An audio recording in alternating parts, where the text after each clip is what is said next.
ओम नमः शिवाय। हर हर महादेव। आज अपने सुनेंगे ऋषि पंचमी व्रत कथा। भाद्रपद मास के शुक्ल पक्ष की पंचमी तिथि को ऋषि पंचमी का व्रत रखा जाता है। अगर किसी कारणवश आप व्रत नहीं रख सकते हैं तो क्षमा याचना करके पूजा पाठ कर सकते हैं। इस दिन किसी देवी देवता की नहीं बल्कि सप्त ऋषियों की पूजा की जाती है। विष्णु जी के मत्स्य अवतार की कथा में सप्त ऋषियों के बारे में बताया गया है। कथा के अनुसार जब धरती पर जल प्रलय आई थी उस समय पूरी पृथ्वी जल में समा गई थी। उसी समय सभी सूक्ष्म प्राणियों, बीजों आदि को लेकर सप्त ऋषि एक नाव पर सवार हो गए थे।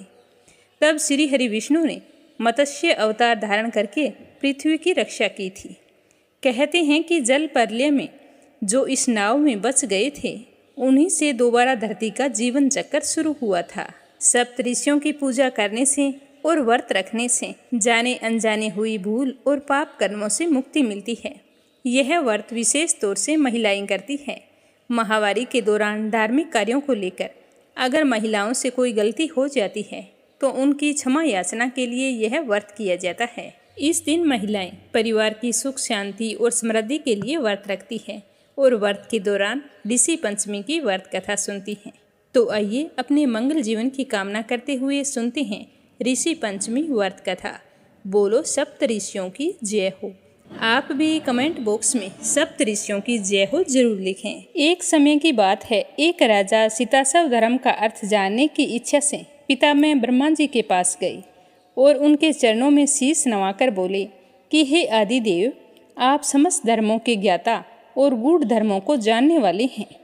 आपके श्री मुख से धर्म चर्चा सुनकर मेरे मन को आत्मिक शांति मिलती है। भगवान के चरण कमलों में प्रीति बढ़ती है। वैसे तो आप मुझे नाना प्रकार के व्रतों के बारे में बताते हैं। अब मैं आपके मुखारबिंद से उस श्रेष्ठ व्रत को सुनने की अभिलाषा रखता हूँ जिसके करने से प्राणियों के समस्त पापों का नाश हो जाता है। राजा के वचन को सुनकर पितामह ब्रह्मा जी ने कहा कि हे श्रेष्ठ, तुम्हारा प्रश्न अति उत्तम और धर्म में प्रीति बढ़ाने वाला है। आज मैं तुमको समस्त पापों को नाश करने वाले सर्वोत्तम व्रत के बारे में बताता हूँ। यह व्रत ऋषि पंचमी के नाम से जाना जाता है। इस व्रत को करने वाला प्राणी अपने समस्त पापों से बहुत ही जल्दी छुटकारा पा जाता है। अब इसकी कहानी सुना रहा हूँ, ध्यान से सुनना। विदर्भ देश में उतक नाम का एक सदाचारी ब्राह्मण रहता था। उसकी पत्नी बड़ी ही पतिव्रता थी जिसका नाम था सुशीला। उस ब्राह्मण के एक पुत्र तथा एक पुत्री, 2 संतान थे। पुत्री के विवाह योग्य होने पर उस ब्राह्मण ने अपनी बेटी का कुशल वर देखकर विवाह कर दिया। लेकिन होने को कौन टाल सकता है। देव योग से कुछ ही दिनों में उस ब्राह्मण की बेटी विधवा हो गई। दुखी ब्राह्मण दंपति अपनी कन्या को लेकर गंगा तट पर कुटिया बनाकर रहने लगे। एक दिन की बात है कि ब्राह्मण कन्या सो रही थी। उसका शरीर कीड़ों से भर गया तो वह अचानक से जाग गई और सारी बात अपनी माँ से कही। तो माँ ने अपने पति से कहते हुए कहा कि हे प्राणनाथ, मेरी साध्वी कन्या की यह गति होने का क्या कारण है। ऐसा कौन सा अपराध कर दिया है जो सारी उम्र यह इस तरह दुख ही भोगती रहेगी। तो उतक ने समाधि द्वारा सारी घटना का पता लगाया और फिर अपनी पत्नी से कहने लगा कि हमारी यह बेटी पूर्व जन्म में ब्राह्मणी थी। इसने रजस्वाला होते बर्तन छू दिए थे। बस उसी पाप की सजा ये भोग रही है। इस जन्म में भी इसने लोगों की देखा देखी ऋषि पंचमी का व्रत नहीं किया है, इसीलिए इसके शरीर में कीड़े पड़ गए हैं। धर्म शास्त्रों की मान्यता के अनुसार रजस्वाला स्त्री पहले दिन चांडालिनी, दूसरे दिन ब्रह्मघातिनी, तीसरे दिन धोबिन के समान अपवित्र होती है। वह चौथे दिन स्नान करके शुद्ध होती है। यदि यह शुद्ध मन से अब भी ऋषि पंचमी का व्रत करे तो इसके सारे दुख दूर हो जाएंगे और अगले जन्म में इसे अटल सौभाग्य की प्राप्ति होगी। तो ब्राह्मण की पत्नी ने अपनी बेटी को सारी बात बताई। तो उनकी विधवा बेटी ने पूरे विधि विधान से ऋषि पंचमी का व्रत और पूजन किया। व्रत के प्रभाव से वह सारे दुखों से मुक्त हो गई और अगले जन्म में उसे अटल सौभाग्य सहित अक्षय सुखों की प्राप्ति हुई। दूसरी कहानी। सतयुग में विदर्भ नगरी में संयंजित नाम के एक राजा हुआ करते थे। वो ऋषियों के समान थे। उन्हीं के राज में एक कृषिक सुमित्र था। उनकी पत्नी जयश्री अत्यंत पतिव्रता थी। एक समय की बात है, वर्षा ऋतु में जब उनकी पत्नी खेत गई हुई थी और वहाँ कामों में लगी हुई थी तो वह रजस्वाला हो गई। उसे रजस्वाला होने का पता लग गया, फिर भी वह घर आकर घर के कामों में लगी रही। कुछ समय बाद वो दोनों स्त्री पुरुष अपनी अपनी आयु को भोगकर मृत्यु को प्राप्त हो गई। तो जयश्री तो कुतिया बन गई और सुमित्र को रजस्वाला स्त्री के संपर्क में आने के कारण बैल की योनि मिली। इन दोनों का ऋतु दोष के अलावा कोई भी अपराध नहीं था, सिर्फ उस अपराध के कारण इन दोनों को ये योनियां मिली। इसी कारण दोनों को अपने पूर्व जन्म का सारा वृत्तांत याद था। वे दोनों कुतिया और बैल के रूप में उसी नगर में अपने बेटे सुचित्र के यहाँ रहते थे। धर्मात्मा सुचित्र अपने अतिथियों का पूर्ण सत्कार करता था। अपने पिता के श्राद्ध के दिन अपने घर पर नाना प्रकार के व्यंजन बनवाए। उसी समय उसकी पत्नी किसी काम के लिए रसोई घर से बाहर गई हुई थी। तभी वहाँ पर एक सर्प आया और कढ़ाई में जो खीर पड़ी थी उसके अंदर अपना विष डाल दिया। तो कुतिया के रूप में सुचित्र की माँ दूर से यह सब कुछ देख रही थी।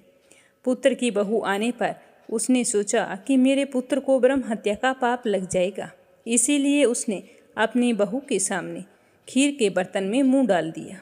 सुचित्र की पत्नी चंद्रवती यह देखकर बहुत ही दुखी हुई और उसे गुस्सा आ गया। उसने चूल्हे से जलती हुई लकड़ी निकालकर उस कुतिया को जोर से मारा। मार खाकर वह कुतिया बेचारी इधर उधर भागने लगी।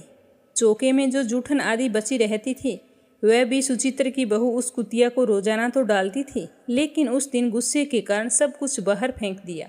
उसे कुछ भी नहीं डाला। वो बेचारी भूखी ही बैठी रही और घर का सारा सामान फेंकवा कर बर्तन साफ करके दोबारा खाना बनाकर ब्राह्मणों को भोजन करवाया। जैसे ही रात हुई तो रात्रि के समय भूख से व्याकुल होकर वह कुतिया बैल के रूप में रह रहे अपने पूर्व जन्म के पति के पास आकर बोली कि हे स्वामी, आज मैं तो भूख से मरी जा रही हूँ। वैसे तो मेरा पुत्र मुझे रोज खाने के लिए देता था, लेकिन आज मुझे कुछ नहीं मिला। आज उनके यहाँ ब्राह्मणों को भोजन करवाना था तो खीर के बर्तन में सांप ने अपना जहर डाल दिया। तो यह सब कुछ मैंने देख लिया। मैंने सोचा कि मेरे बेटे और बहू को ब्रह्म हत्या का दोष लग जाएगा, तो इसी से छुड़ाने के लिए मैंने बहू के सामने खीर के बर्तन में मुंह डाल दिया। तो मेरी बहू ने आज खूब मारा और खाने के लिए मुझे कुछ भी नहीं दिया। तब वह बैल बोला कि हे बद्रे, तेरे पापों के कारण तो मैं आज इस योनि में पड़ा हूँ और बोझा ढोते ढोते मेरी कमर टूट गई है। आज मैं भी दिन भर खेत में हल जोत रहा था। मेरे पुत्र ने भी आज मुझे भोजन तक नहीं दिया और मुझे खूब मारा है, जिससे मैं बहुत ही दुखी हुआ हूँ। मुझे इस तरह कष्ट देने से इनका श्राद्ध कभी भी सफल नहीं होगा। पर इन्हें क्या पता कि हम दोनों इनके माता पिता हैं। तो कुतिया और बैल की बातें सुचित्र सुन रहा था। सब कुछ जानकर उसे बड़ा ही दुख हुआ। उसने उसी समय दोनों को भर पेट भोजन करवाया और फिर उनके दुख से दुखी होकर वन की ओर चला गया। वन में जाकर ऋषियों से पूछा कि मेरे माता पिता को किन कर्मों के कारण इतनी नीच योनि प्राप्त हुई है। अब मैं क्या करूं जो इनको छुटकारा मिल सकता है। तो ऋषि कहने लगे कि तुम इनकी मुक्ति के लिए पत्नी सहित ऋषि पंचमी का व्रत करो और उसका फल अपने माता पिता को दे दो, क्योंकि तुम्हारी माँ ने रजस्वाला के दौरान घर के रसोई घर के कार्य किए हैं और वही खाना तुम्हारे पिता ने खाया है, तो दोनों इस पाप के भागी बन गए हैं। इसी वजह से इन दोनों को नीच योनि प्राप्त हुई है। तो सुचित्र कहने लगा कि यह पंचमी कब आती है और इसे करने की विधि क्या है। तो ऋषि बोले कि भाद्रपद माह के शुक्ल पक्ष की पंचमी तिथि को मुख शुद्ध करके गंगा जल से स्नान करना और नए वस्त्र पहनकर अपनी पत्नी सहित सप्त ऋषियों का पूजन करना और फिर व्रत का फल अपने माता पिता को दे देना। तो सब कुछ जानकर सुचित्र बहुत ही खुश हुआ और अपने घर आकर अपनी पत्नी को सारी बात बताई। तो दूसरे साल जब ऋषि पंचमी का व्रत आया तो सुचित्र और उसकी पत्नी ने विधि विधान से पूजन किया और व्रत रखा। व्रत रखकर व्रत कथा सुनी, फिर व्रत का पुण्य फल अपने माता पिता को दे दिया, जिससे उसके माता पिता नीच योनि से छूटकर स्वर्ग लोक को गई। तो ये थी सप्तऋषि व्रत के दौरान सुनी जाने वाली कथा। उम्मीद करती हूँ कि आपको जरूर पसंद आई होगी। श्रद्धा भाव से इस कथा को सुनने के लिए आप सभी का बहुत बहुत धन्यवाद।